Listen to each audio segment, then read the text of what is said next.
नमस्कार. मी भाऊ तोरसेकर. तुम्ही बघत आहात प्रतिपक्ष. मित्रांनो, आज 29 तारीखच आहे आणि अजितदादा यांच्यावरचे कदाचित अंत्यविधी सुद्धा आता उरकलेले असतील जेव्हा मी बोलतोय. मला कधी नव्हे इतकी पवार परिवाराची दया आणि कणव आलेली आहे. ज्या प्रकारे ही घटना घडल्यानंतरचा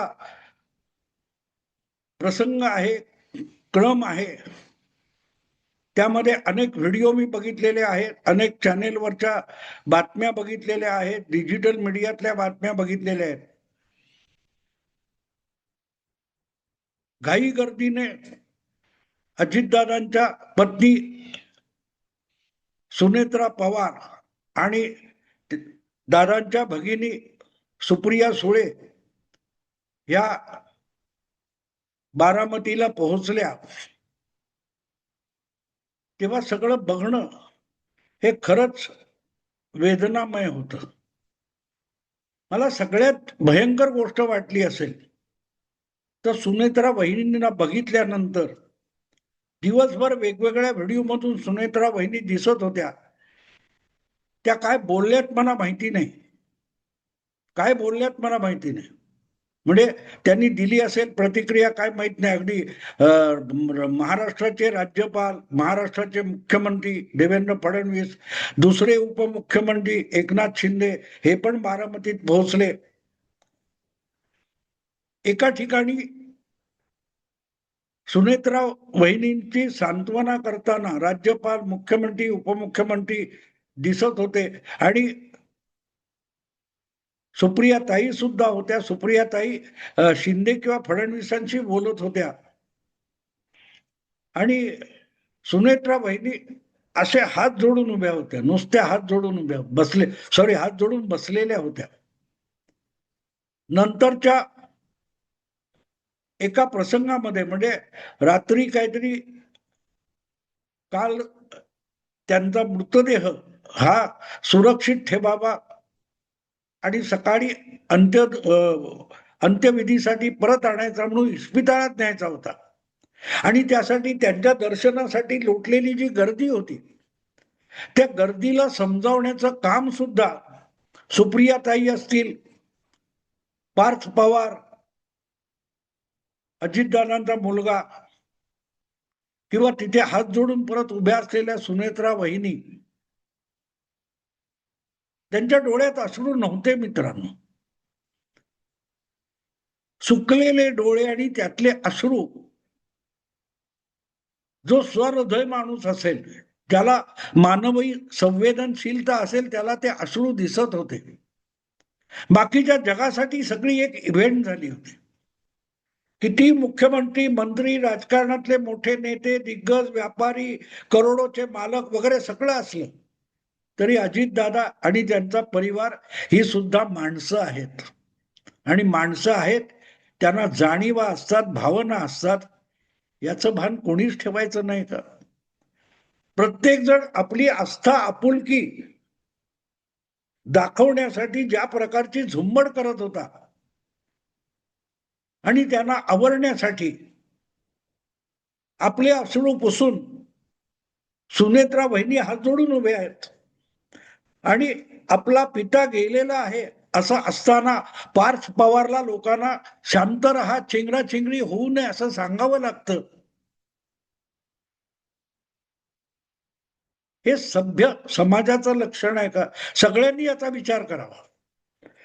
आजकाल आपण खऱ्या दुःखापेक्षा, खऱ्या आनंदापेक्षा देखाव्यामध्ये किती रममाण होऊन गेलोय बघा, किती रममाण होऊन गेलोय.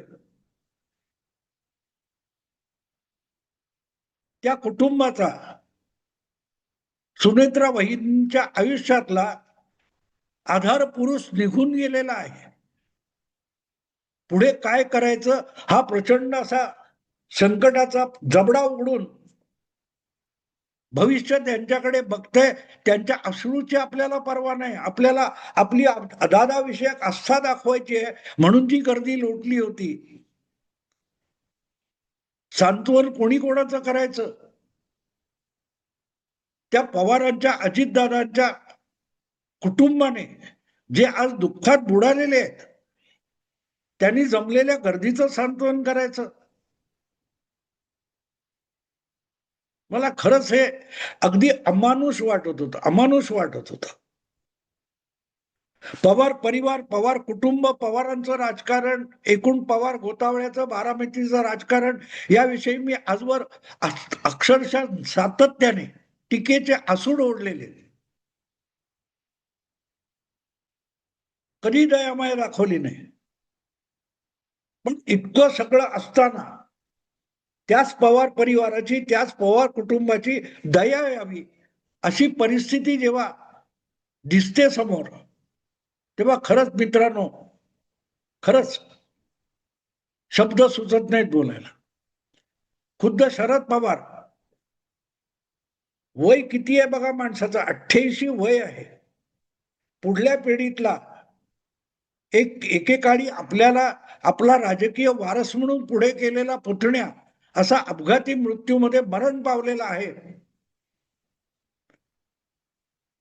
त्याविषयी राजकारण करू नका असं तोंडातून न फुटणाऱ्या शब्दातून शरद पवारांना सांगण्याची वेळ आणली जाते. हे लज्जास्पद आहे मित्र, लज्जास्पद आहे. खुद्द पवार गेले, त्यांनी माहिती घेतली, त्यांचे अडखळणारे शब्द, थरथरणारं शरीर,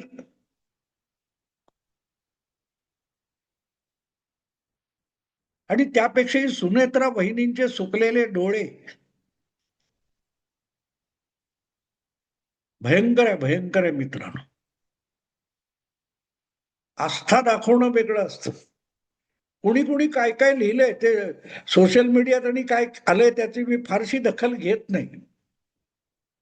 पण सार्वजनिक जीवनात वावरणारी जी माणसं असतात, आपलं पांडित्य सांगणारी जी माणसं असतात, तपास झाला पाहिजे, अमुक झालं पाहिजे, अरे निदान अंत्यविधी तर होऊ द्या त्यांचा, इतकं पण थांबले नाहीत लोक काल, इतकं पण थांबले नाही. म्हणजे कधी काळी आपल्याकडे काय ते दुसऱ्याच्या शरणावर पोळी भाजणं वगैरे, वा मेंदूच्या काय तर माणसाच्या टाळूवरचं लोणी खाणं वगैरे शब्द ऐकले होते, हे काल्पनिक वाटायचे. पण आता नाही वाटत मित्रांनो, नाही वाटत, नाही वाटत.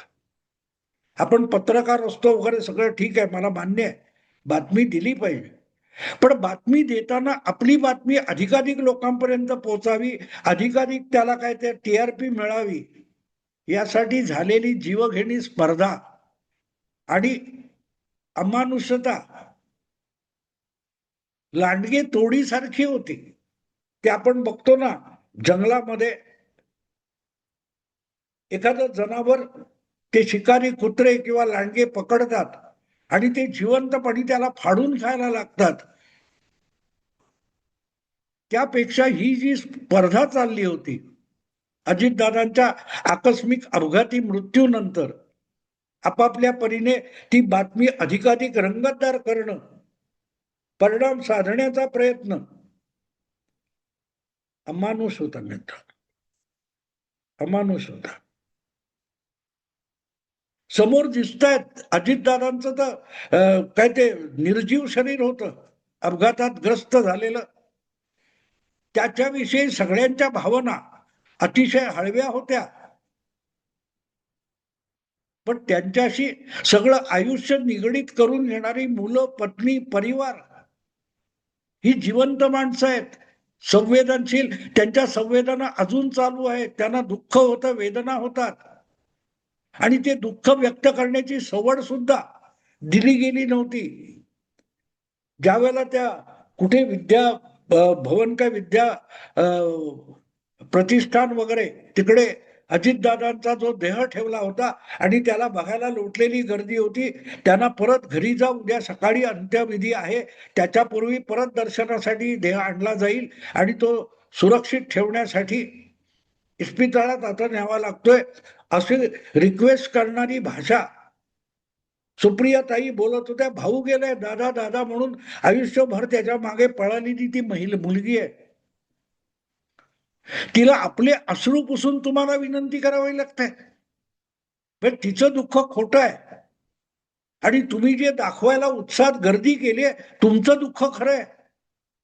अरे कुठेतरी माणूस व्हा ना बाबांनो, कुठेतरी माणूस व्हा. आणि तिथे सुद्धा तो अजितदादांचा मोठा फोटो, काय तो तैलचित्र असेल किंवा काय तो लावलेला, आणि तिथे परत नुसत्या हात जोडून अबोल सुनेत्रा वहिनी उभ्या होत्या.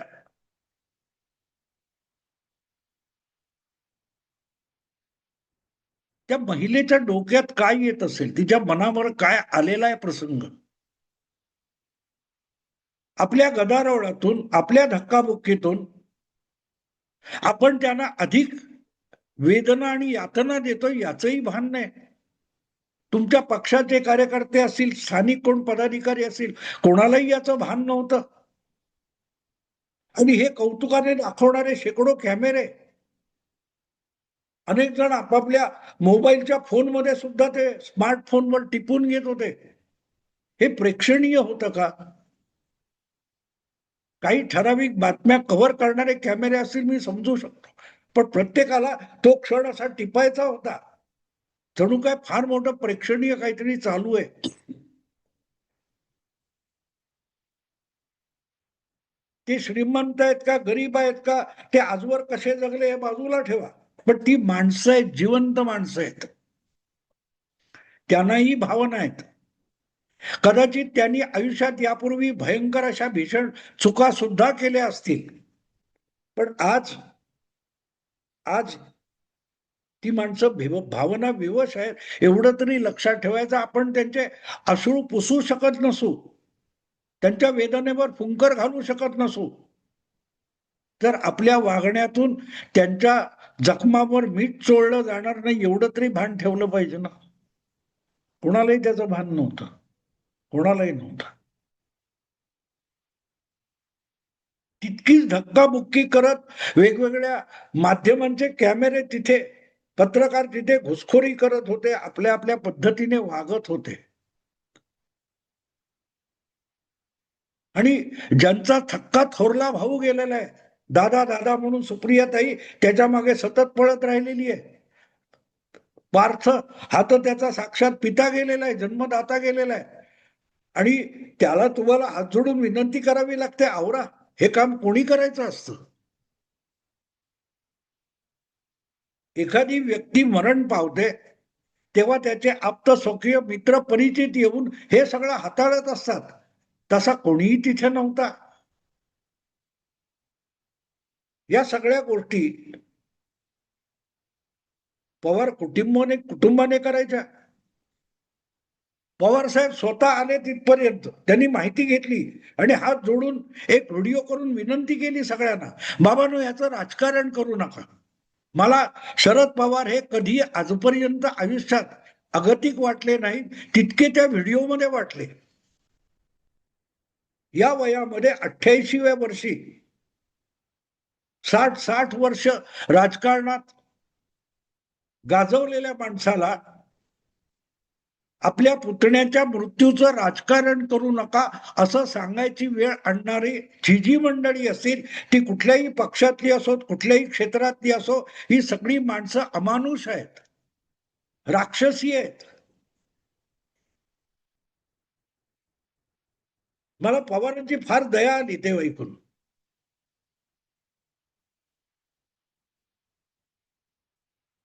मित्रांनो, भावना, आणि म्हणून मी काल व्हिडिओ केला नाही. मी आधीच्या व्हिडिओत पण सांगितलं, मी काल व्हिडिओ केला नाही, तर कारण ते आहे, आपणही त्यापैकी एक नाही आहोत. लचके तोडणाऱ्यांमधला भाऊ तोरसेकर नाहीये हे दाखवण्यासाठीच कदाचित असेल की मला काही करावं असं वाटलं नाही. कुठल्याही बाजूने बोलायचं तर त्याला वेळ आहे. अरे त्यांच्या त्या वेदना यातना जरा थंड तर होऊ द्या. इतका जबरदस्त तडाखा बसलेला आहे आयुष्यामध्ये. सकाळी प्रचारासाठी बाहेर पडलेला माणूस, निवडणुकीच्या प्रचारासाठी बाहेर पडलेला माणूस, बघता बघता काही मिनिटाची घटना घडते आणि दृष्टिआड झाला, किती वेदना असतील. 24 तास आधी नाही, 2 तास आधी खुद्द अजितदादांना कल्पना नव्हती आपले काही तास उरलेत.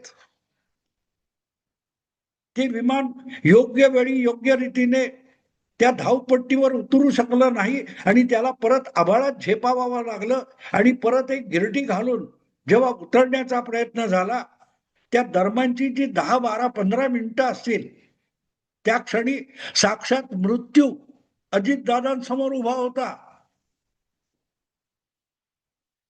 त्या क्षणी आयुष्य 66 वर्षाचं आयुष्य अजितदादांच्या डोळ्यासमोर तरळून गेलं असेल.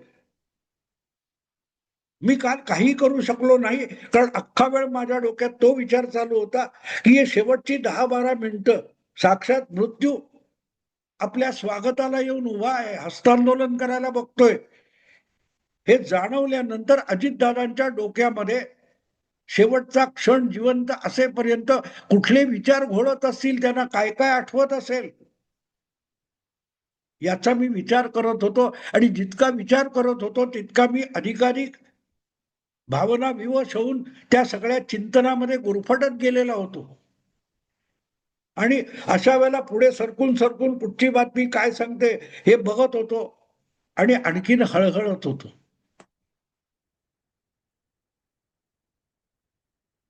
त्यांना जायचं नव्हतं. अजितदादांसमोर स्वप्न होती. एक ना एक दिवस मला मुख्यमंत्री व्हायचंय हे स्वप्न होतं. ते किती योग्य होतं अयोग्य होतं बाजूला ठेवा, पण माणूस स्वप्न बघत होता अजून कित्येक वर्ष जगण्याची, आणि त्या जगण्यामधून काय काय साध्य करायचं याच्या स्वप्नामध्ये किंवा आयोजनामध्ये किंवा योजनामध्ये कल्पनामध्ये गुरफटलेला तो माणूस, त्याला जग सोडून जायचं नव्हतं. काळाने त्याला ओढून नेलेलं आहे. काळाने त्याला ओढून नेले. त्याच्या इच्छेची पर्वा केली नाही.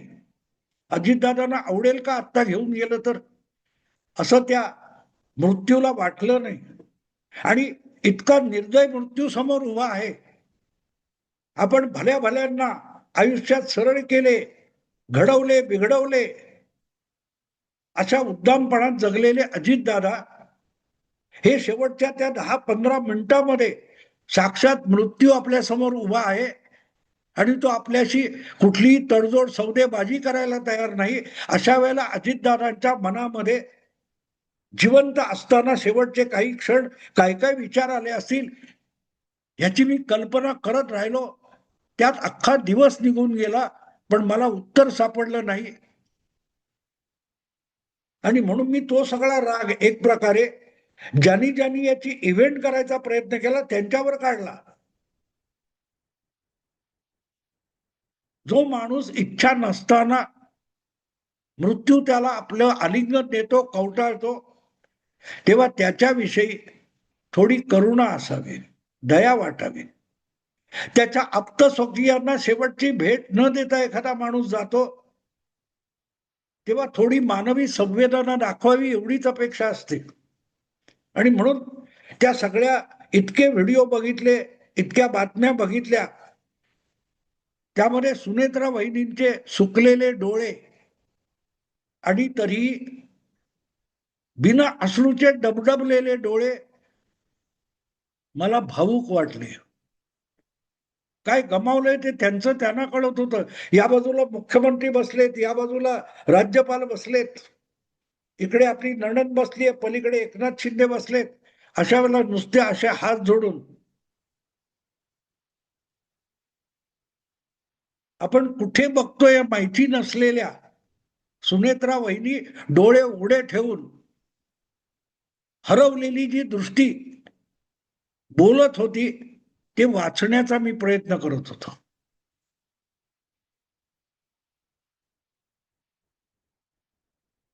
त्यांचं दुःख कोणालाच कळलं नाही का? त्यांच्या मनात काय विचार घोळत असतील. नंतर त्या गर्दीला उद्या सकाळी या असं सुप्रियाताई सांगत होत्या, पार्थ पवार सांगत होते. तेव्हा सुद्धा अशा हात जोडून निरभ्र डोळ्यांनी हरवलेल्या दृष्टीने उभ्या असलेल्या सुनेत्रा वहिनींच्या डोळ्यात अश्रू नव्हता, टिपोस नव्हता, पण डोळे डबडबलेले होते.